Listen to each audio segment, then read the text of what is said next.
قال الله تعالى في الكتاب العزيز الحكيم أعوذ بالله السميع العليم من الشيطان الرجيم بسم الله الرحمن الرحيم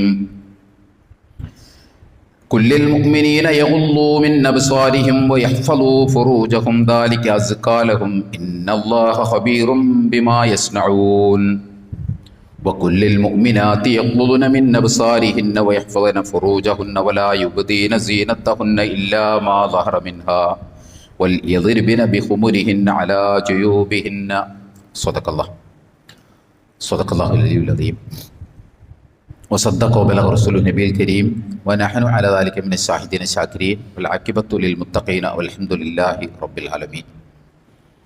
സ്നേഹം നിറഞ്ഞ സത്യവിശ്വാസികളായ സഹോദരി സഹോദരന്മാരെ, പ്രപഞ്ചനാഥനായ അള്ളാഹുവിൻ്റെ വിധിവിലക്കുകൾ അതിലംഘിക്കാതെ വ്യക്തി ജീവിതത്തെയും കുടുംബജീവിതത്തെയും സാമൂഹ്യ ജീവിതത്തെയും രാഷ്ട്രീയ ജീവിതത്തെയും മുന്നോട്ട് നയിക്കണമെന്ന് ആദ്യമായി എന്നോടും പിന്നീട് നിങ്ങളെയും വസിയത്ത് ചെയ്യുകയാണ്, ഉപദേശിക്കുകയാണ്. ജീവിതത്തിലുടനീളം അർഹമുർ-റഹീമിനായ റബ്ബിൻ്റെ നിയമ നിർദ്ദേശങ്ങളനുസരിച്ച് ജീവിക്കുവാനും അവസാനം കാമിലായ ഈമാനോടുകൂടി ഈ ലോകത്ത് നിന്ന് വിട പറയുവാനും നാളെ അവരുടെ ജന്നാത്തുൽ ഫിർദൗസിൽ അംബിയാ മുർസലീങ്ങളോടൊപ്പം സന്തോഷം കഴിഞ്ഞുകൂടുവാനുമുള്ള തൗഫീഖ് നൽകി അർഹമുർ-റഹീമിനായ റബ്ബ് നമ്മെല്ലാവരെയും എല്ലാ അർത്ഥത്തിലും അനുഗ്രഹിക്കുമാറാകട്ടെ.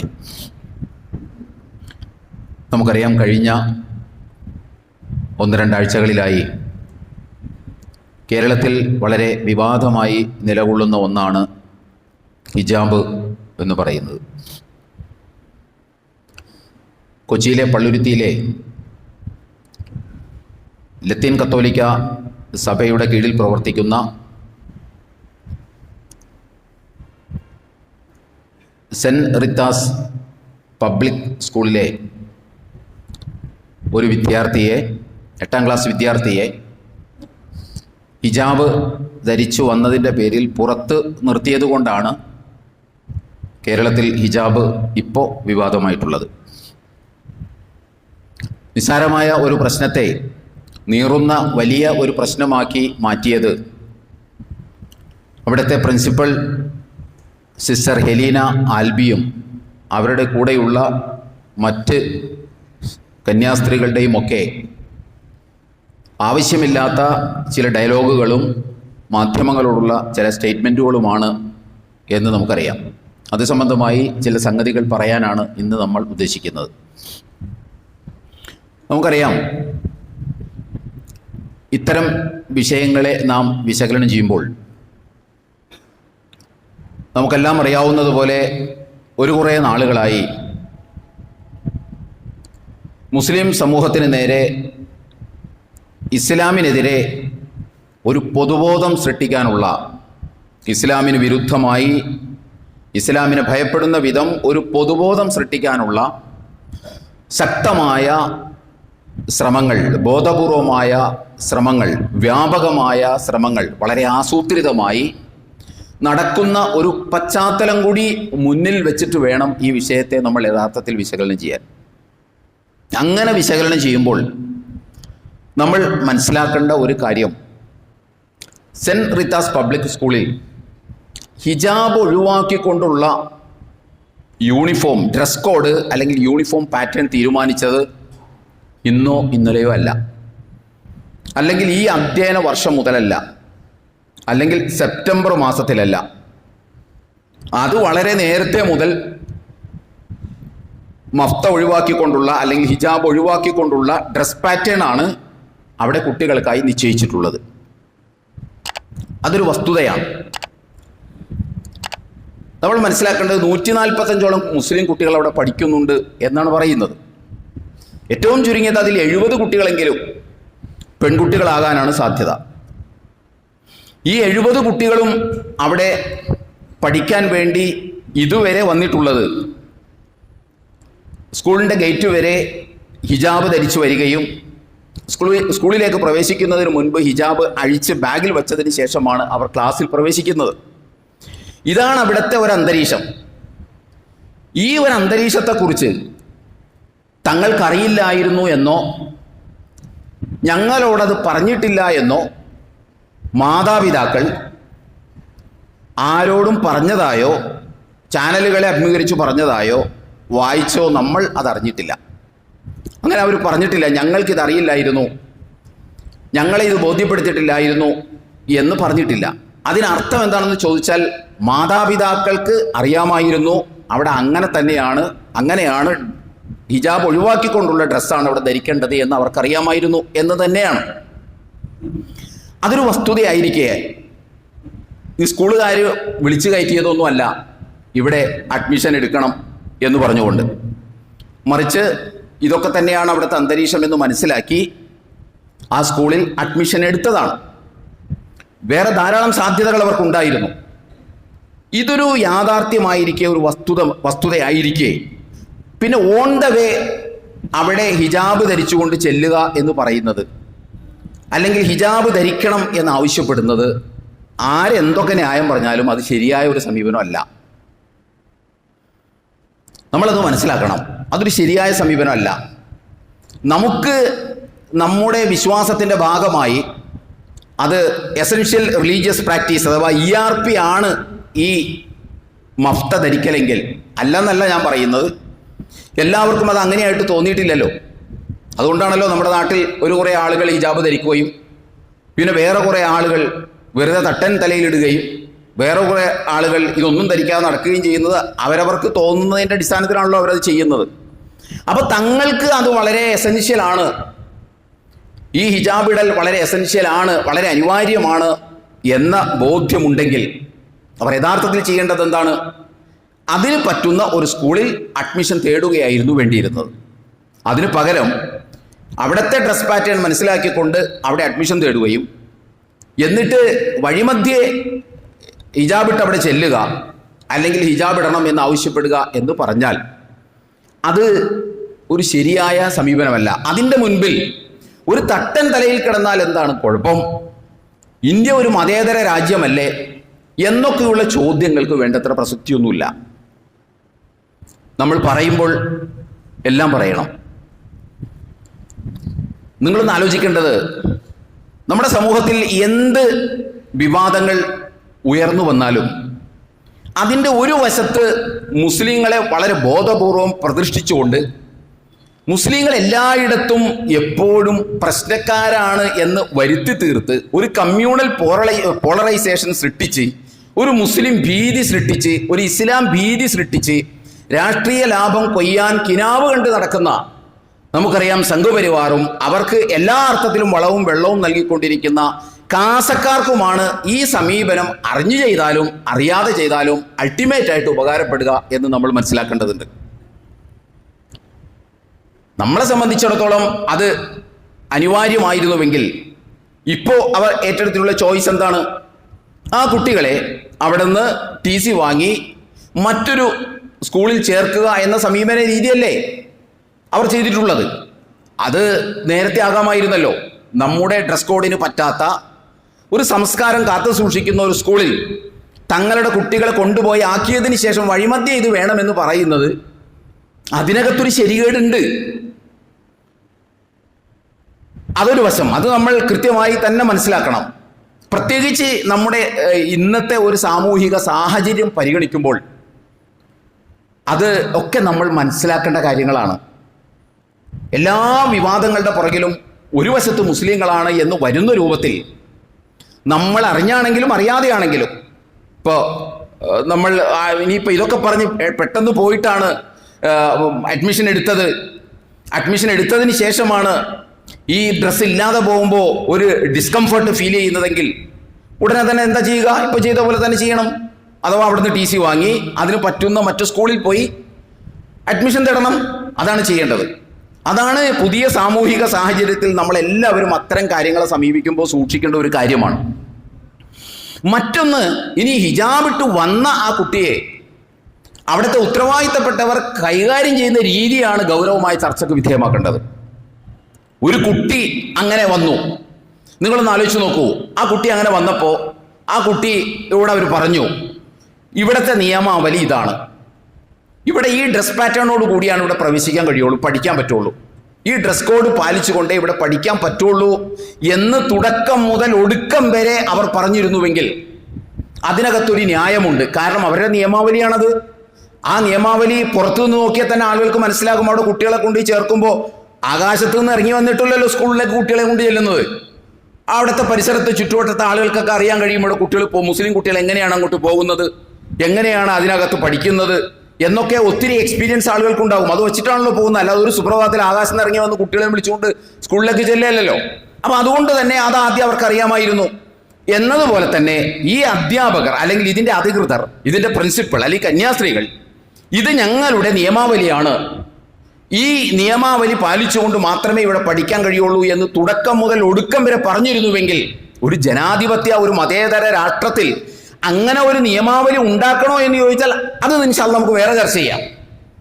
അത് മറ്റൊരു ചർച്ച ചെയ്യേണ്ട കാര്യമാണ്. പക്ഷെ എന്തായാലും അങ്ങനെ ഉണ്ടല്ലോ, അങ്ങനെ ഉണ്ട്. അത് തുടക്കം മുതൽ അവർ പറഞ്ഞിരുന്നുവെങ്കിൽ അവരെ കാര്യമായി കുറ്റപ്പെടുത്താൻ കഴിയില്ല. കാരണം അവിടെ നിലനിൽക്കുന്ന നിയമാവലിയെക്കുറിച്ചാണ് അവർ പറഞ്ഞത്.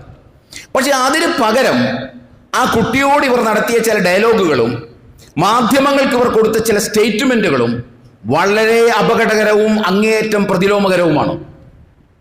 എത്രത്തോളം എന്ന് ചോദിച്ചാൽ പരമത വിദ്വേഷം അവരുടെ മനസ്സിൽ അടിഞ്ഞുകൂടിയതിൻ്റെ നിദർശനമായിരുന്നു അവരുടെ വർത്തമാനം.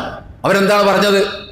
ഈ കുട്ടി ഹിജാബ് ധരിച്ചു വരുമ്പോൾ മറ്റു കുട്ടികൾക്ക് ഭീതി ഉണ്ടാകുന്നു എന്നാണ് പറയുന്നത്. നമ്മളൊന്ന് ആലോചിച്ച് നോക്കുക. ഈ കുട്ടി, ഈ 8ാം ക്ലാസ്സിൽ പഠിക്കുന്ന ഒരു കൊച്ചു പെൺകുട്ടി ഹിജാബ് ധരിച്ചു വരുമ്പോൾ, ഞാൻ പറഞ്ഞത് കൃത്യമായി നമ്മൾ മനസ്സിലാക്കണം. അവർ തുടക്കം മുതൽ ഒടുക്കം വരെ അവർ പറയുകയാണ് ഇവിടുത്തെ നിയമാവലി ഇതാണ്, ഇവിടുത്തെ രീതി ഇതാണ്, ഇവിടുത്തെ ഡ്രസ് കോഡ് ഇതാണ്, ഇവിടുത്തെ ഡ്രസ് പാറ്റേൺ ഇതാണ് എന്ന് പറഞ്ഞുകൊണ്ട് അതിൽ തന്നെ ഉറച്ചു നിന്നിരുന്നുവെങ്കിൽ നമുക്ക് വല്ലാണ്ട് അവരെ കുറ്റപ്പെടുത്താൻ പറ്റില്ല. ഇവിടുത്തെ നിയമാവലി അതാണല്ലോ, ഇത് അവർക്ക് അറിയാമായിരുന്നില്ലേ, എന്തിനാ പിന്നെ അവിടെ കൊണ്ടുപോയി കുട്ടിയെ ചേർത്തത് എന്ന ചോദ്യമേ പിന്നെ ബാക്കി ഉണ്ടാവുകയുള്ളൂ. ഇതിന് പകരം വഴിമധ്യ അവരും ചെയ്ത പണി എന്താണെന്ന് ചോദിച്ചാൽ ഈ കുട്ടിയോട് ഭീതി ഉണ്ടാകും, മറ്റുള്ള കുട്ടികൾക്ക് ഭീതി ഉണ്ടാകും എന്ന് പറയുന്നു. നമ്മൾ മനസ്സിലാക്കേണ്ടത് ഈ ഭീതി ഉണ്ടാകും എന്ന് പറയുന്നത് ആരാ? ഇതേപോലെ ഹിജാബ് ധരിച്ച മറ്റു സ്ത്രീകളാണ് പറയുന്നത് ഭീതി ഉണ്ടാകും എന്ന്. അപ്പൊ യഥാർത്ഥത്തിൽ ഇവിടെ ഭീതി ഉണ്ടാക്കുന്നത് എന്താ? ഹിജാബാണ് ഭീതി ഉണ്ടാക്കുന്നതെങ്കിൽ ആ ഹിജാബ് പെൺകുട്ടി ധരിച്ചാലും ആ ഹിജാബ് കന്യാസ്ത്രീ ധരിച്ചാലും ഭീതി ഉണ്ടാക്കണമല്ലോ. കാരണം ഹിജാബാണ് ഭീതി ഉണ്ടാക്കുന്നതെങ്കിൽ അതാണല്ലോ. പക്ഷെ ഇവിടെ തെളിയുന്നത് കന്യാസ്ത്രീ ധരിക്കുമ്പോൾ ഭയമില്ലാത്ത ഹിജാബ് പെൺകുട്ടി ധരിക്കുമ്പോൾ, തൻ്റെ സഹപാഠി ധരിക്കുമ്പോൾ കുട്ടികളിൽ ഭീതി ഉണ്ടാക്കുന്നുവെങ്കിൽ ആ ഭീതി ഉണ്ടാകുന്നത് ഹിജാബിൽ നിന്നല്ല, ആ ഹിജാബ് ധരിച്ച പെൺകുട്ടിയുടെ മതമാണ് ആ ഭീതി ഉണ്ടാക്കുന്നത് എന്നല്ല അതിനർത്ഥം. ഹിജാബാണ് ഭീതി ഉണ്ടാക്കുന്നതെങ്കിൽ അത് പെൺകുട്ടി ധരിച്ചാലും ഭീതി ഉണ്ടാവും, അത് കന്യാസ്ത്രീ ധരിച്ചാലും ഭീതി ഉണ്ടാകും, അത് ആര് ധരിച്ചാലും ഭീതി ഉണ്ടാകും. അപ്പൊ ഇവിടെ ഭീതി ഉണ്ടാക്കുന്നത് ഹിജാബല്ല.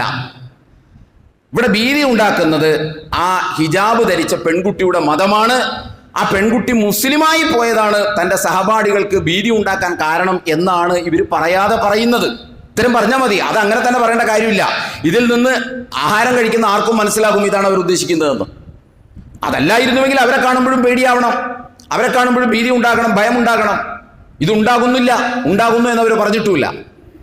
അപ്പോൾ ഇത് അങ്ങേയറ്റം പോയിസണസ് ആയിട്ടുള്ള വർത്തമാനമാണ്, ഇത് അങ്ങേയറ്റം എക്സ്പ്ലോസീവ് ആയിട്ടുള്ള വർത്തമാനമാണ്, ഇത് അങ്ങേയറ്റം ആന്റി ക്രൈസ്റ്റ് ആണ്, ആന്റി ക്രിസ്ത്യാനിറ്റിയാണ്, കമ്മ്യൂണൽ പോളറൈസേഷൻ ഉണ്ടാക്കാൻ പറ്റുന്ന അപകടകരമായ വർത്തമാനമാണ്.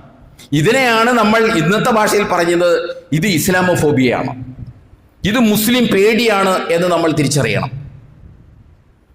അങ്ങ് അത്രമാത്രം അപകടകരമായ ഒരു സംഗതിയാണിത് എന്ന് നമ്മൾ തിരിച്ചറിയേണ്ടതുണ്ട്.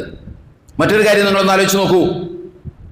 ഈ കന്യാസ്ത്രീകളെ സംബന്ധിച്ചിടത്തോളം നമുക്കറിയാം, ക്രിസ്തുവിന് വേണ്ടി ജീവിതത്തിൻ്റെ ഏറ്റവും പ്രധാനപ്പെട്ട വൈവാഹിക ജീവിതം വേണ്ടെന്ന് വെക്കാൻ മാത്രം ആത്മനിയന്ത്രണ ശേഷി കൈവരിച്ചവരാണവർ എന്നാണല്ലോ പറയുന്നത്.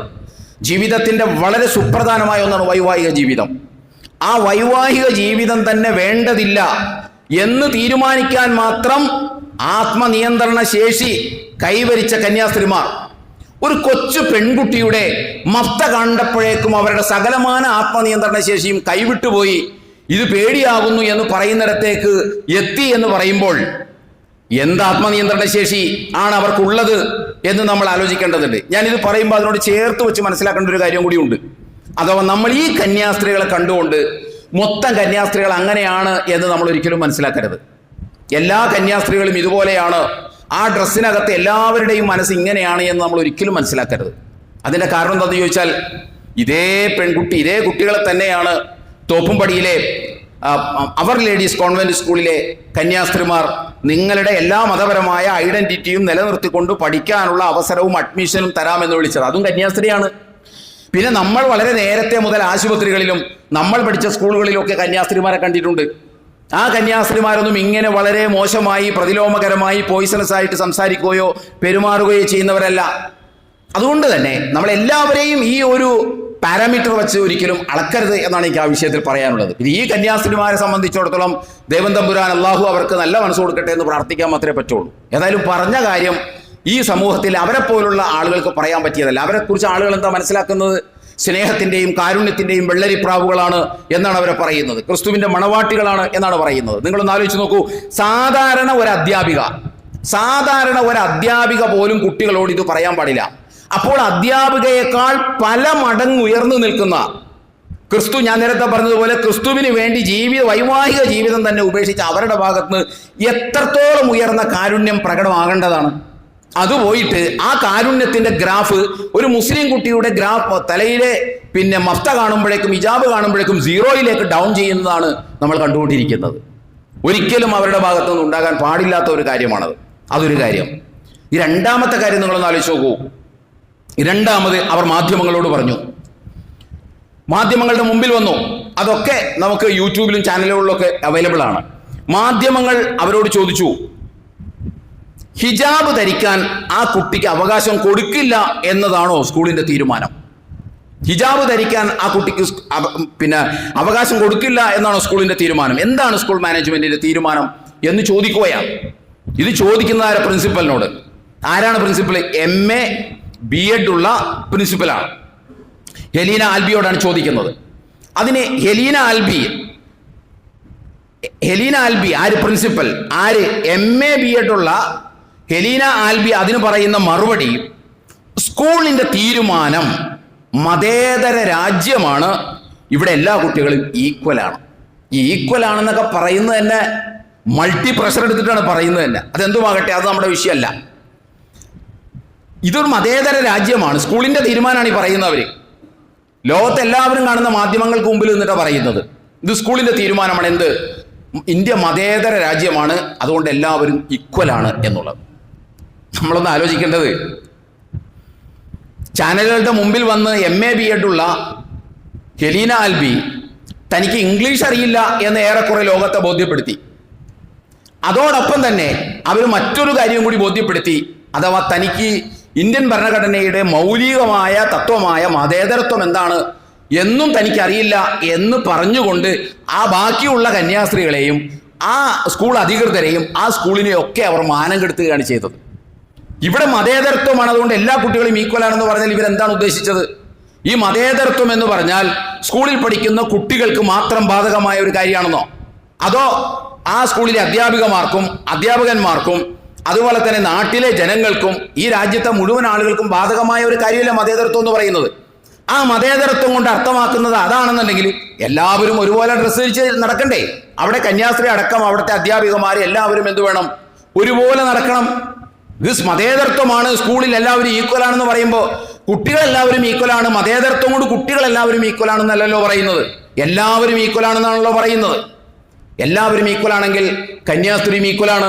അവർ ഈക്വലായിട്ട് മതേതരത്വത്തോട് അവർക്ക് കൂറുണ്ടെങ്കിൽ, അവർ പറഞ്ഞ മതേതരത്വത്തോട് അവർക്ക് കൂറുണ്ടെങ്കിൽ അവർ യഥാർത്ഥത്തിൽ ചെയ്യേണ്ടതാണ് ഒരുപോലെ ഡ്രസ്, കുട്ടികളെ പോലെ അവരും ആ നിലക്ക് ഡ്രസ് ധരിച്ചു വരണം, തലയിൽ തട്ടിനിടാതെ അവിടെ വരണം.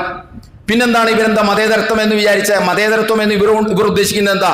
ഓൾ ആർ ഈക്വൽ, എല്ലാവരും ഈക്വൽ എന്നാണോ മതേതരത്വത്തിന്റെ അർത്ഥം? എല്ലാവരും ഈക്വലാണ് എന്നാണോ മതേതരത്വം എന്ന് പറയുന്ന മൗലികമായ ഭരണഘടനയിലെ ആ പദാവലിക്ക് അർത്ഥം? എല്ലാവരും ഓൾ ആർ ഈക്വൽ എന്നാണോ?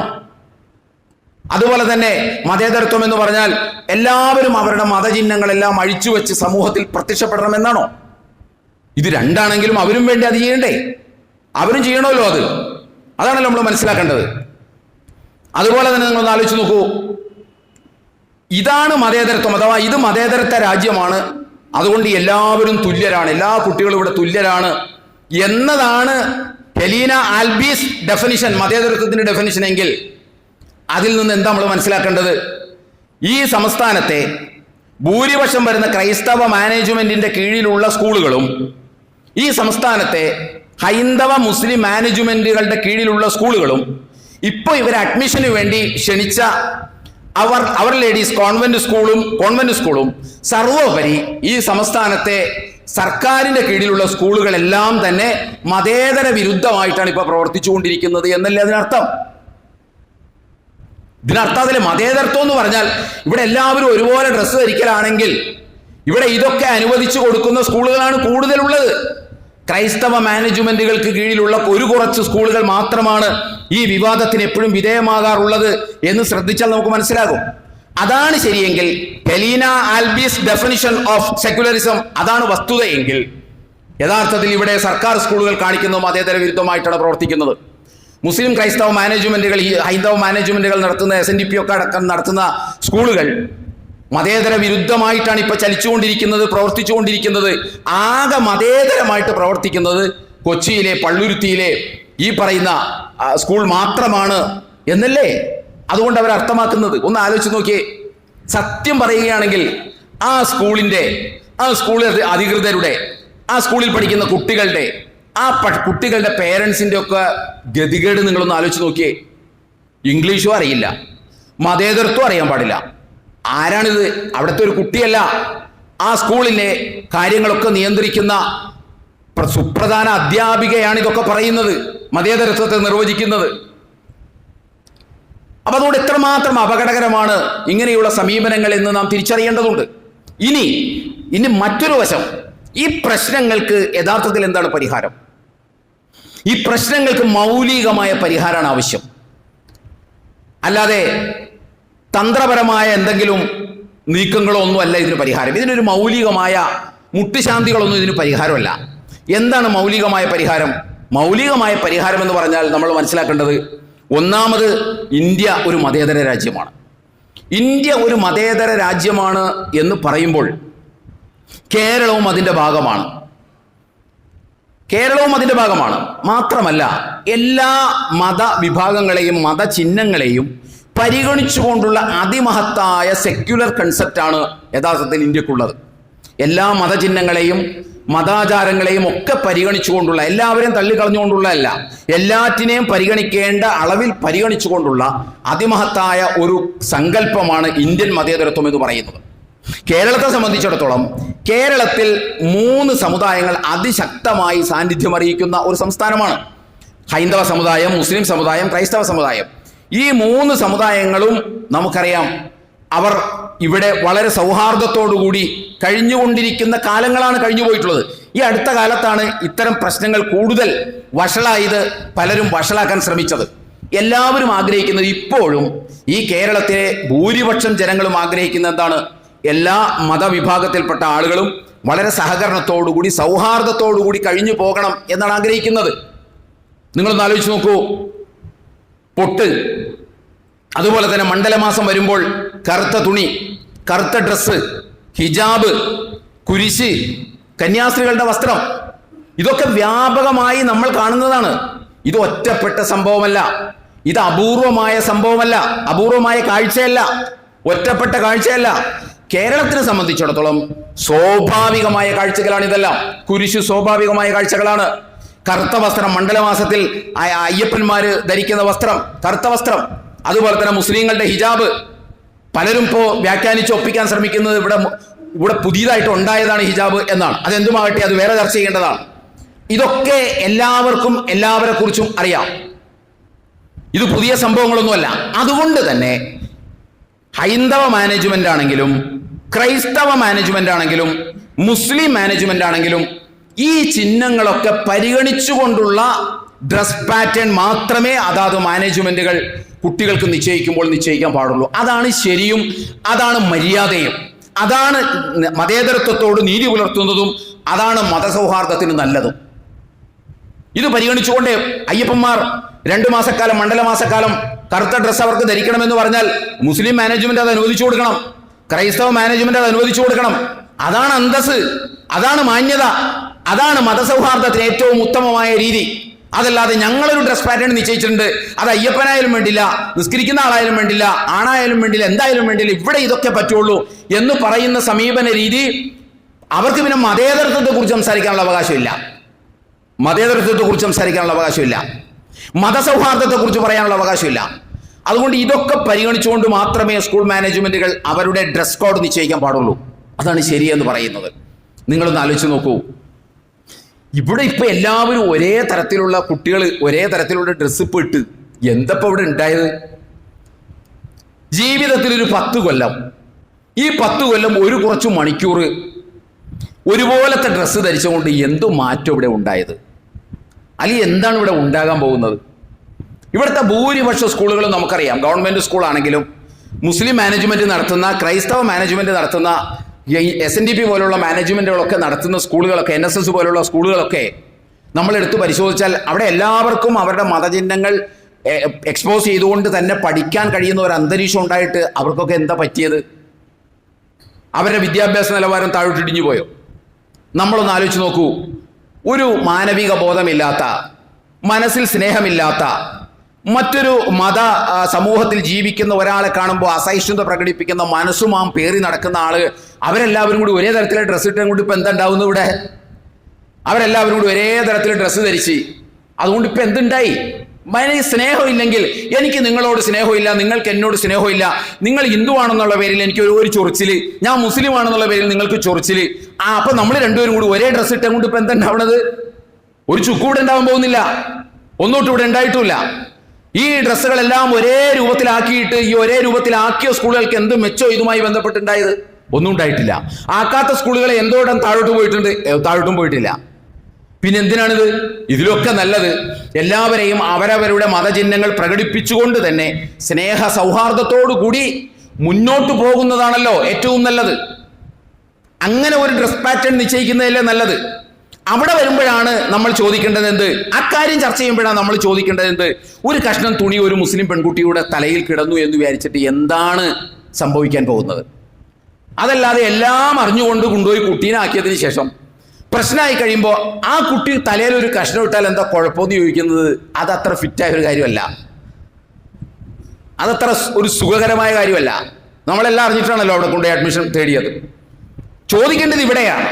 ഇങ്ങനെ നിശ്ചയിക്കുമ്പോൾ ഒരാളുടെ കഴുത്തിലൊരു മാല, ശബരിമലയിൽ പോകുമ്പോൾ ഒരു മാല കിടന്നു എന്ന് വിചാരിച്ച് എന്തുണ്ടാവാനാണ്? അയാൾ ഒരു കറുത്ത ഡ്രസ്സ് 2 മാസത്തേക്ക് ധരിച്ചു, എന്താ ആകാശം ഇടിഞ്ഞു വീട്ടാണ്? തലയിൽ ഒരു കഷ്ണം 1 മീറ്റർ തുണിയൊന്ന് ചുറ്റി, എന്ത് സംഭവിക്കുന്നു? ചുറ്റിയവർക്കൊന്നും ഇവിടെ സംഭവിച്ചിട്ടില്ലല്ലോ, ചുറ്റിയവർക്കൊന്നും സംഭവിച്ചിട്ടില്ലല്ലോ. ഇത് ചുറ്റിയവരെ ആളുകൾ ആദരവോടുകൂടിയല്ലേ കണ്ടിട്ടുള്ളൂ. അപ്പൊ അതുകൊണ്ട് ആവശ്യമില്ലാത്ത വിവാദങ്ങൾ ഉണ്ടാക്കാതിരിക്കലാണ് ഈ മാനേജ്മെന്റുകൾക്കുള്ള നല്ലത്. ഇവിടെ നമ്മൾ മനസ്സിലാക്കേണ്ട ഒരു കാര്യം, ഇവിടെ ഒരുപാട് സ്കൂളുകൾ കേരളത്തിൽ പ്രവർത്തിക്കുന്നുണ്ട്, ഒരുപാട് സ്കൂളുകൾ കേരളത്തിൽ പ്രവർത്തിക്കുന്നുണ്ട്. ഈ സ്കൂളുകളിൽ കുറച്ച് സ്കൂളുകളിൽ, അതും ക്രൈസ്തവ മാനേജ്മെന്റിന് കീഴിലുള്ള സ്കൂളുകളിലാണ് ഇതൊക്കെ ഉള്ളത്. അല്ലാത്ത സ്കൂളുകളിലൊന്നും ഇതില്ല. മുസ്ലിം മാനേജ്മെന്റിന്റെ കീഴിൽ അങ്ങനെ ഒരു സംഭവമേ നമുക്ക് കാണാൻ കഴിയില്ല.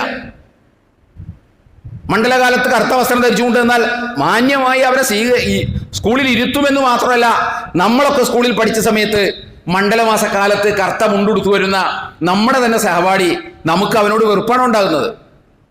അവൻ ആ മതത്തിന്റെ ആചാരം അനുഷ്ഠിക്കുന്ന ഒരു വ്യക്തി എന്നുള്ള നിലക്ക് നമ്മളൊക്കെ യഥാർത്ഥത്തിൽ ആദരവ് കൊടുത്തിട്ടല്ലേ ഉള്ളൂ.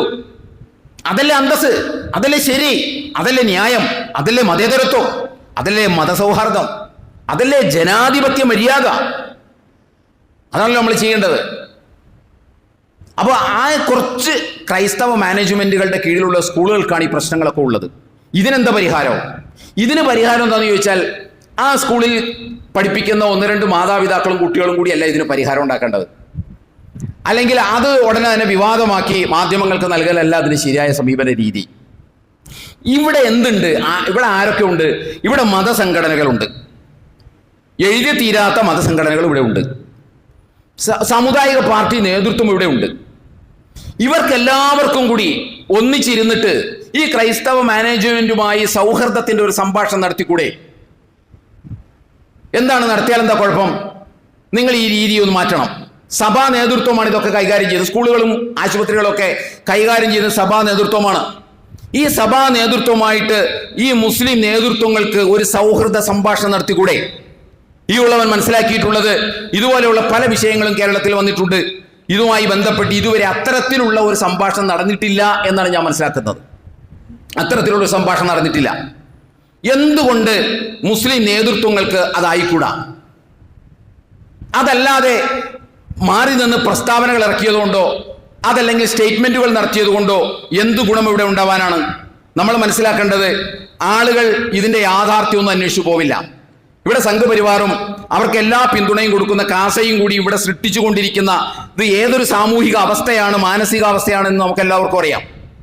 ഇതിനിടയിൽ പെടുന്ന ആളുകളെ സംബന്ധിച്ചിടത്തോളം അവർ കാര്യങ്ങളുടെ നിജസ്ഥിതി അന്വേഷിച്ചു പോകുന്നവരല്ല, യാഥാർത്ഥ്യം എന്താണ് എന്ന് അന്വേഷിച്ചിറങ്ങിത്തിരിക്കുന്നവരല്ല. അവർക്ക് റീച്ചുള്ള സോഷ്യൽ മീഡിയ പ്ലാറ്റ്ഫോമുകളിൽ അവരുടെ മുമ്പിൽ എത്തുന്ന വാർത്തകൾ അപ്പടി വിശ്വസിക്കുന്ന ആളുകളാണ് നമ്മുടെ സമൂഹത്തിലെ നല്ലൊരു ശതമാനം ആളുകളും. അവരെ സംബന്ധിച്ചിടത്തോളം തെറ്റിദ്ധരിപ്പിക്കാൻ സംഘപരിവാറിനും അവരുടെ മീഡിയകൾക്കും വളരെ പെട്ടെന്ന് സാധിക്കുമെന്ന് നമ്മൾ മനസ്സിലാക്കണം. അതിൻ്റെ കൂടെ ഇല്ലാത്ത കള്ളക്കഥകളും ഒക്കെ കൂട്ടിച്ചേർത്താണ് തട്ടിവിടുന്നത്. അതുകൊണ്ട് ഇത്തരം സംഭവങ്ങളെ ഒരിക്കലും വിവാദങ്ങളിലേക്ക് കൊണ്ടുപോകാതെ നോക്കണം. വിവാദങ്ങളിലേക്ക് കൊണ്ടുപോയാൽ പിന്നെ ആ വിവാദം ഏറ്റെടുക്കുന്നത് സോഷ്യൽ മീഡിയകളാണ്. സോഷ്യൽ മീഡിയകൾ എന്തും പറയാൻ പറ്റുന്ന അവസ്ഥയിലാണുള്ളത്. അങ്ങനെ പറഞ്ഞു വരുമ്പോൾ അതിന് റീച്ചുള്ള ആളുകൾ, സ്ത്രീകളാണെങ്കിലും പുരുഷന്മാരാണെങ്കിലും കുട്ടികളാണെങ്കിലും യുവാക്കളാണെങ്കിലും, അവർക്ക് റീച്ചുള്ള സോഷ്യൽ മീഡിയ പ്ലാറ്റ്ഫോമുകളിൽ എന്ത് വർഗീയതയാണോ പറഞ്ഞിട്ടുള്ളത് അതാണ് അവർ ഉൾക്കൊള്ളുക. അതിൻ്റെ നിജസ്ഥിതി എന്താണ് എന്നൊന്നും അന്വേഷിച്ച് തീർപ്പിലെത്തുന്ന രീതി അവർ അവലംബിക്കില്ല. അപ്പം അതുകൊണ്ട് പരമാവധി ഇത്തരം വിവാദങ്ങൾ ഉണ്ടാക്കാതെ നോക്കുക. ഉണ്ടായിക്കഴിഞ്ഞാൽ അതിൻ്റെ അൾട്ടിമേറ്റ് ഗുണം എന്ന് പറയുന്നത് ഇവിടുത്തെ സംഘപരിവാറിനാണ്. അവർ അധികാരം കിനാവ് കണ്ടിരിക്കുന്ന ആളുകളാണ്. അവർക്കാണ് ഇത് അൾട്ടിമേറ്റ് ആയിട്ട് ഉപകാരപ്പെടുക. അതുകൊണ്ട് ഇത്തരം ചർച്ചകളാണ് നടക്കേണ്ടത്. ഈ ചർച്ചകളെ കുറിച്ച് പറയുമ്പോൾ ഒരു പക്ഷേ നമ്മൾ ചിന്തിച്ചേക്കും അവരോട് പറഞ്ഞിട്ട് കാര്യമൊന്നുമില്ല എന്ന് നമ്മൾ ചിന്തിച്ചേക്കും. അങ്ങനെ ചിന്തിക്കുന്ന ആളുകളോട് നമുക്ക് പറയാനുള്ളത്, അള്ളാഹുവിൻ്റെ വേദഗ്രന്ഥം പറഞ്ഞു തന്നൊരു കാര്യമാണ്. ആ വേദഗ്രന്ഥത്തിൽ ഒരു തിന്മ ചെയ്ത ഒരു മുക്കുവ കമ്മ്യൂണിറ്റിയെ, ഒരു മുക്കുവ സമൂഹത്തെ ആ തിന്മയിൽ നിന്ന് മാറി നിൽക്കാൻ ആവശ്യപ്പെട്ടുകൊണ്ട് ഒരു കൂട്ടം നല്ല മനുഷ്യന്മാർ അവരെ ഉപദേശിക്കാൻ വേണ്ടി ഇറങ്ങി. ആ മുക്കുവ സമൂഹത്തെ, സമുദായത്തെ ഉപദേശിക്കാൻ വേണ്ടി ഇറങ്ങി. അവർ ഒരു തിന്മ ചെയ്തിരുന്നു. ആ തിന്മയിൽ നിന്ന് പിന്മാറണമെന്ന് ആവശ്യപ്പെട്ടുകൊണ്ട് അവരുടെ വീടുകൾ കയറി അവരെ നേരിൽ കണ്ട് ആ തിന്മയിൽ നിന്ന് മാറണമെന്ന് ആവശ്യപ്പെടാൻ വേണ്ടി ഒരു കൗമിറങ്ങി, ഒരു കൂട്ടം ഇറങ്ങി. ആ കൗമിനോട് വേറൊരു കൂട്ടം പറഞ്ഞു, ലിമ തഅലൂന കൗമൻ, നിങ്ങൾ എന്തിനാ അവരെ ഉപദേശിക്കുന്നത്?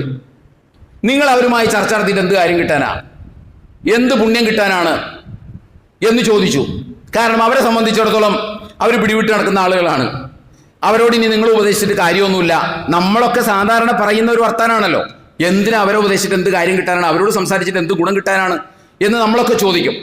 ഇതുപോലെ ആ ഉപദേശിക്കാൻ ഇറങ്ങിയ, ആ ചർച്ചക്കിറങ്ങിയ, ആ സംസാരത്തിന്, സൗഹൃദ സംഭാഷണത്തിനിറങ്ങിയ ആ തിന്മയിൽ നിന്ന് അവരെ രക്ഷിച്ച് ദൈവകോപത്തിൽ നിന്ന് അവർക്ക് മുക്തി നേടാൻ അവസരമൊരുക്കാൻ വേണ്ടി ചെന്ന ആളുകളോട് ഇവർ ഇതാണ് പറഞ്ഞത്.